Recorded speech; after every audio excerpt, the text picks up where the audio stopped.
അവതാരപ്പിറവികളുടെ മുഴുവൻ രൗദ്രഭാവം ആവാഹിച്ച ഈ മൂർത്തിക്ക് ഇപ്പൊ പേര് നരസിംഹം എന്നാണ്.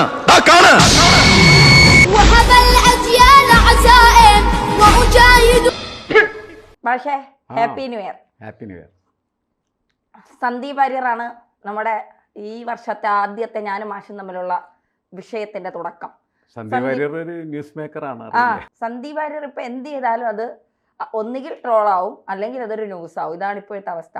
അഡ്വക്കേറ്റ് ജയശങ്കർ കഴിഞ്ഞ ദിവസം സന്ദീപ് വാര്യർ ദുബായിൽ ഒരു പരിപാടിയുമായി ബന്ധപ്പെട്ട് പോയപ്പോൾ അവിടുത്തെ വേഷവിധാനം ധരിച്ചുകൊണ്ടൊരു ഫോട്ടോ പോസ്റ്റ് ചെയ്തു. അതിന് അഡ്വക്കേറ്റ് ജയശങ്കർ ഇട്ട ഒരു പോസ്റ്റ് ഇങ്ങനെയായിരുന്നു: മതേതരവാദിയായി പ്രച്ഛന്ന വേഷം ധരിച്ച വീരശ്രീ സന്ദീപ് വാര്യർ അറേബ്യൻ മരുഭൂമിയിൽ, ഉദരനിമിത്തം ബഹുകൃത വേഷം. ഇങ്ങനെയാണ് ജയശങ്കറിന്റെ പോസ്റ്റ്. അപ്പോൾ സന്ദീപ് വാര്യർ പറയുന്നത് പ്രധാനമന്ത്രിയൊക്കെ വിവിധ സംസ്ഥാനങ്ങളിലെ രാജ്യങ്ങളിലൊക്കെ പോകുമ്പോൾ ഇങ്ങനെയൊക്കെ ചെയ്യുമല്ലോ, അപ്പോൾ ഞാൻ ചെയ്താൽ മാത്രം എന്താ തെറ്റെന്നുള്ളത്. ഈ വെറുപ്പ് ഉൽപ്പാദിപ്പിക്കുന്ന ഫാക്ടറി, വെറുപ്പിൻ്റെ നായകൻ, ഇതാണ് BJP നരേന്ദ്രമോദി ഇവിടെ നിന്ന് കണ്ടം ചാടിയപ്പോൾ സന്ദീപ് വാര്യർ പറഞ്ഞത്. അപ്പോൾ വെറുപ്പ് ഉൽപ്പാദിപ്പിക്കുന്ന ഒരാൾ എന്ത് ചെയ്താലും അത് ചെയ്യാം എന്നാണോ സന്ദീപ് വാര്യർ പറയുന്നത്? അല്ല, സന്ദീപ് വാര്യർ കുറേ നാളുകളായിട്ട് പ്രധാനമന്ത്രി നരേന്ദ്രമോദി എന്താണോ ചെയ്തുകൊണ്ടിരുന്നത് അതൊക്കെ ചെയ്യാനായിട്ട് ശ്രമിച്ചിരുന്ന ഒരാളാണ്. എന്നുവെച്ചാൽ ഒരു അനുകരണ പ്രിയൻ എന്ന് വേണമെങ്കിൽ നമുക്ക് വിശേഷിപ്പിക്കാം. അപ്പോൾ അദ്ദേഹത്തിൻ്റെ ഒരു മാതൃകാ രൂപമായിരുന്നു മോദി. മോദി എന്താണ് ചെയ്യുന്നത് അതെല്ലാം അദ്ദേഹം ചെയ്തിരുന്നു. അദ്ദേഹം അതേ രീതിയിൽ തന്നെയാണ് ഇപ്പോൾ പ്രവർത്തിച്ചുകൊണ്ടിരിക്കുന്നതെന്നാണ് നമ്മൾ മനസ്സിലാക്കേണ്ടത്. പക്ഷേ പ്ലാറ്റ്ഫോം മാറി ഇരിക്കുന്നു എന്നതാണ്. കാരണം നേരത്തെ BJPയുടെ പ്ലാറ്റ്ഫോമായിരുന്നു. അപ്പോൾ അദ്ദേഹം അത് മറുകണ്ഠം ചാടാനായിട്ട് കണ്ടെത്തിയ വാദം എന്ന് പറഞ്ഞാൽ എന്തായിരുന്നു? ഞാൻ ഇക്കാലം വരെയും വെറുപ്പുൽപാദക ഫാക്ടറിയിലായിരുന്നു, ഇനി അല്പമൊന്ന് സ്നേഹം ഉൽപ്പാദിക്കുന്ന സ്ഥലത്ത് പോയാൽ എന്താണ് എന്ന് നോക്കട്ടെ എന്ന് പറഞ്ഞ് നോക്കാൻ തുടങ്ങിയാണ്. ആ അന്വേഷണമാണ് ഇപ്പോൾ നടക്കുന്നത്. അത് ആ അന്വേഷണം ഇപ്പോൾ അറേബ്യയിൽ എത്തിയിരിക്കുന്നു എന്ന് മാത്രമേ. അവിടെ എത്തിക്കഴിഞ്ഞപ്പോൾ അദ്ദേഹം അറബിയുടെ തലപ്പാവൊക്കെ വെച്ച് നിൽക്കുകയാണ് ചെയ്യുന്നത്. എന്നിട്ട് അദ്ദേഹം പറയുന്നത് ഇതാണ്: മോദി എവിടേക്ക് പോകുന്നു, അങ്ങനെ പോകുന്ന സമയത്ത് ആദിവാസികളുടെ ഇടയ്ക്ക് പോയാൽ ആദിവാസികളുടെ തലപ്പാവ് വെക്കും, സിഖുകാരുടെ ഇടയിൽ ചെന്ന് സിഖുകാരൻ്റെ തലപ്പാവ് വെക്കും.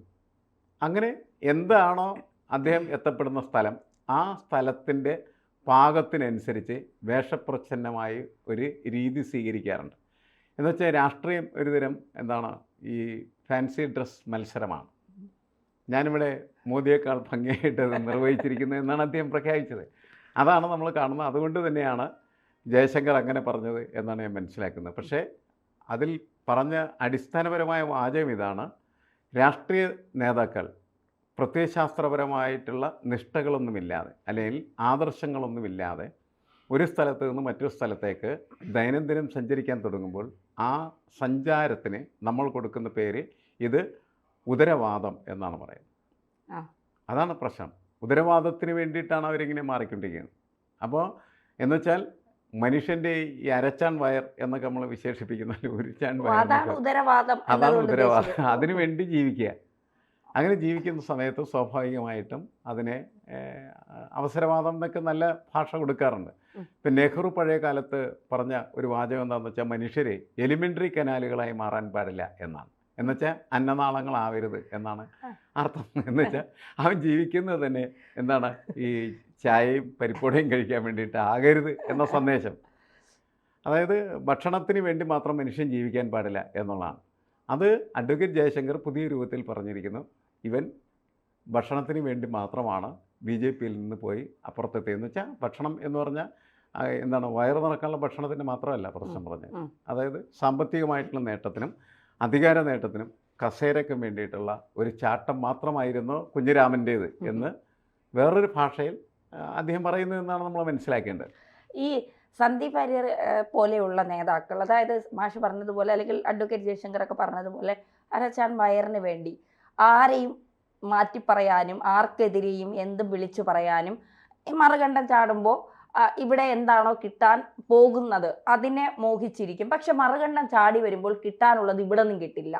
അപ്പോൾ ഇവിടെയും ഇല്ല അവിടെയും ഇല്ലാത്ത അവസ്ഥയിലാണ് ഇപ്പോൾ സന്ദീപ് വാര്യർ. ഈ ആളുകളെ എനിക്കൊന്നും സംഭവിച്ചിട്ടില്ല, ഞാൻ കോൺഗ്രസ്സിലെത്തിയപ്പോഴും എന്നെ അവർ വലിയ രീതിയിൽ കൊണ്ട് നടക്കുന്നുണ്ട്, വലിയ ആഘോഷങ്ങൾക്കും ഈ എന്താ പറയുക ഹണി റോസ് ഒക്കെ ഉദ്ഘാടനം ചെയ്യാൻ പോകുമ്പോഴാണ് ഇപ്പോൾ സന്ദീപ് വാര്യർ എല്ലാവരുടെ ഉദ്ഘാടനത്തിന് ഇപ്പോൾ സന്ദീപ് വാര്യരെയാണ് കൊണ്ടുപോകുന്നത് കോൺഗ്രസ്. അപ്പോൾ അത്തരത്തിൽ എന്നെ വലിയ രീതിയിൽ പ്രൊമോട്ട് ചെയ്യുന്നുണ്ട് കോൺഗ്രസ് എന്ന് കാണിക്കാനായി പോസ്റ്റുകളൊക്കെ ഇടുന്നുണ്ട്. പക്ഷേ ജനറൽ സെക്രട്ടറി സ്ഥാനം ഇപ്പോഴും കയ്യാലപ്പുറത്തിരിക്കുന്ന തേങ്ങ പോലെയാണ്. കിട്ടുമോ കിട്ടൂലേ എന്നറിയാത്ത ഒരവസ്ഥ. ഇനി അടുത്ത നിയമസഭാ തിരഞ്ഞെടുപ്പിലെ സ്ഥാനാർത്ഥിത്വം കൊടുത്തില്ല എങ്കിൽ അതും വെറുപ്പിന്റെ ഫാക്ടറി എന്ന് പറഞ്ഞുകൊണ്ട് സന്ദീപ് വാര്യറിന് പോകാൻ മറ്റിടങ്ങളില്ല. അപ്പോൾ ഈ വിളിച്ചു വരുത്തിയിട്ട് ചോറില്ല എന്നുള്ള രീതിയിലല്ലേ ഇപ്പോൾ സന്ദീപ് വാര്യരുടെ അവസ്ഥ. സന്ദീപ് വാര്യർ ഇനി എന്തൊക്കെ ന്യായീകരണം നികത്തിയാലും അല്ല, സന്ദീപ് വാര്യർക്ക് ഈ ഘട്ടത്തിൽ എന്താണ് ചെയ്യാൻ കഴിയുന്നത്? ഇങ്ങനെയല്ലേ പ്രവർത്തിക്കാനായിട്ട് പറ്റുള്ളൂ. കാരണം ഞാൻ അവിടെ നിന്ന് ചാടി ഇവിടെ വന്നിട്ട് എനിക്കൊന്നും കിട്ടിയില്ല എന്ന് പറയൽ അദ്ദേഹം വലിയ തരത്തിൽ പരാജയം ഏറ്റുവാങ്ങുന്നതിനോ അത് ഏറ്റുപറയുന്നതിനോ തുല്യമായി തീരും. അതുകൊണ്ട് അങ്ങനെ പറയാൻ ഒരിക്കലും അദ്ദേഹത്തിന് കഴിയില്ല. അദ്ദേഹത്തിന് ചെയ്യാവുന്ന കാര്യം ഇപ്പോൾ ചെയ്യുന്ന കാര്യമാണ്. കോൺഗ്രസ് അദ്ദേഹത്തെ ഹണി റോസിനെ പോലെ കൊണ്ടു നടക്കുന്നുണ്ടെങ്കിൽ അദ്ദേഹം ഹണി റോസ് ആയിരിക്കട്ടെ. എന്നിട്ട് പോകുന്ന ഇടങ്ങളിലെല്ലാം അദ്ദേഹത്തിൻ്റെ ആ പ്രവർത്തനത്തിൻ്റെ പോസ്റ്റ് ഇടുക. കാരണം പുതിയ കാലത്തെ രാഷ്ട്രീയ പ്രവർത്തനം എന്ന് പറഞ്ഞാൽ പോസ്റ്റിംഗാണ്. ഈ പോസ്റ്റ് ഇടാനായിട്ടുള്ള ഒരു പൊസിഷൻ കിട്ടിയില്ല എങ്കിൽ രാഷ്ട്രീയ പ്രവർത്തനത്തിൽ വലിയ മോശമാണ് ശരിക്കും പറഞ്ഞു കഴിഞ്ഞിട്ടുണ്ടെങ്കിൽ. കാരണം അവർക്ക് വാർത്തയില്ലാത്ത അതിൽ വരും. വാർത്തയില്ലാത്ത താരമായിട്ട് മാറുന്നൊരു സാഹചര്യം വരും. അപ്പോൾ വാർത്തയിൽ ഇടം കിട്ടിയില്ല എങ്കിൽ രാഷ്ട്രീയത്തിലും ഇടയില്ല എന്നാണ് അർത്ഥം. സന്ദീപ് വാര്യർ പക്ഷേ പോയതിന് ശേഷം ഇപ്പോഴും നിരന്തരം ചർച്ചയിലുണ്ട്. നമ്മളിപ്പോൾ ഇന്ന് ചർച്ച ചെയ്യാനുള്ള പ്രധാനപ്പെട്ട കാരണം എന്ന് പറഞ്ഞാൽ അദ്ദേഹത്തിൻ്റെ ഈ അറേബ്യൻ രൂപഭാവമാണ്. അല്ലെങ്കിൽ ആ പ്രച്ഛന്ന വേഷമാണ്. എനിക്ക് വളരെ ഇഷ്ടപ്പെട്ട ഒരു പ്രയോഗമായിട്ടാണ് തോന്നിയത് ഈ ഫാൻസി ഡ്രസ് എന്ന്. രാഷ്ട്രീയം ഫാൻസി ഡ്രസ്സായി മാറിക്കഴിഞ്ഞിരിക്കുന്നു എന്ന് അദ്ദേഹത്തിൻ്റെ കോമാളിത്തരമൊക്കെ അതിൻ്റെ പാർട്ടാണ് ശരിക്കും പറഞ്ഞത്. നമ്മളതിപ്പോൾ ഇല്ലെന്നൊന്നും പറയാൻ പറ്റില്ല. കോമാളി അല്ലാത്ത ഒരു രൂപത്തിൽ അല്ലല്ലോ.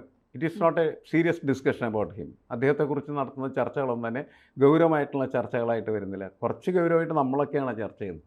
ബഹുഭൂരിപക്ഷ ആളുകളും അദ്ദേഹത്തെ അപഹസിച്ച് കളിയാക്കി മോശമായിട്ടുള്ള രീതിയിലാണ് ചർച്ച ചെയ്തത്.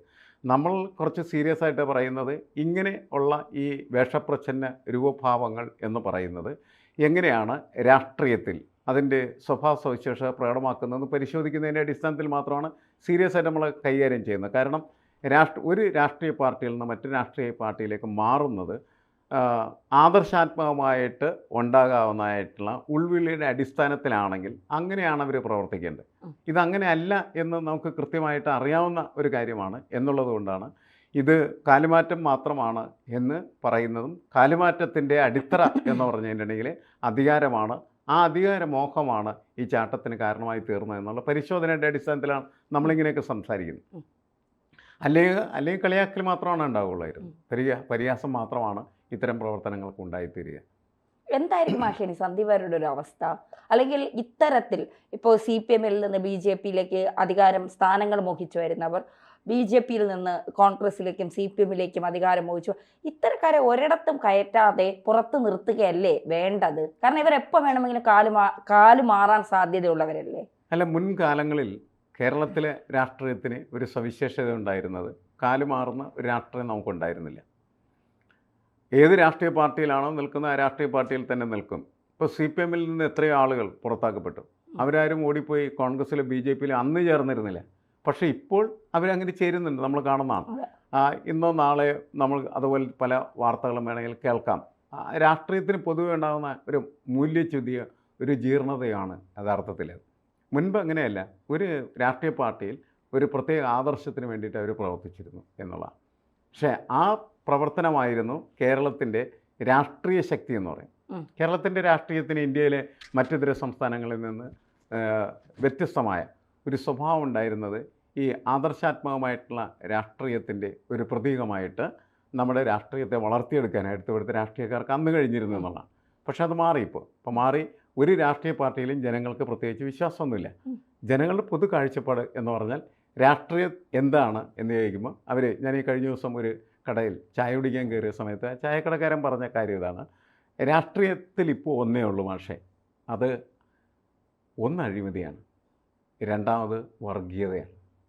അഴിമതിയും വർഗീയതയും മാത്രമാണ് നമ്മുടെ രാഷ്ട്രീയത്തിന് ഇപ്പോൾ ഉള്ളത് എന്നാണ് ആ കടക്കാരൻ മനസ്സിലാക്കിയിരിക്കുന്നത്. വളരെ സാധാരണക്കാരനായവരാണ്. അതാണ് സാധാരണക്കാരുടെ ഇപ്പോഴത്തെ നമ്മുടെ രാഷ്ട്രീയത്തെക്കുറിച്ചുള്ള വിലയിരുത്തൽ. അത് വളരെ ശക്തമായിട്ടുള്ള രീതിയിലാണ് സന്ദീപ് വാര്യരെ പോലുള്ള ആളുകൾ ഈ ഫാൻസി ഡ്രസ്സിലൂടെ പ്രകടമാക്കിക്കൊണ്ടിരിക്കുന്നത്. ഉം. ഇത് അത്രയേ ഉള്ളൂ. അതായത് ഇന്ന് ഞാനിവിടെ വെക്കും, നാളെ വേറെ സ്ഥലത്ത് പോകും, മറ്റന്നാൾ ചിലപ്പോൾ മറ്റൊരിടത്തായിരിക്കും. എൻ്റെ പ്രശ്നം എന്ന് പറയുന്നത് എനിക്കെന്ത് സ്ഥാനം കിട്ടും എന്നുള്ളത് മാത്രമാണ് എന്ന സന്ദേശം വ്യാപകമായിട്ട് പരത്തുന്ന ആളുകളായിട്ടാണ് ഈ പുതിയ ആളുകളെല്ലാം മാറിക്കഴിഞ്ഞിരിക്കുന്നത്. തീർച്ചയായിട്ടും.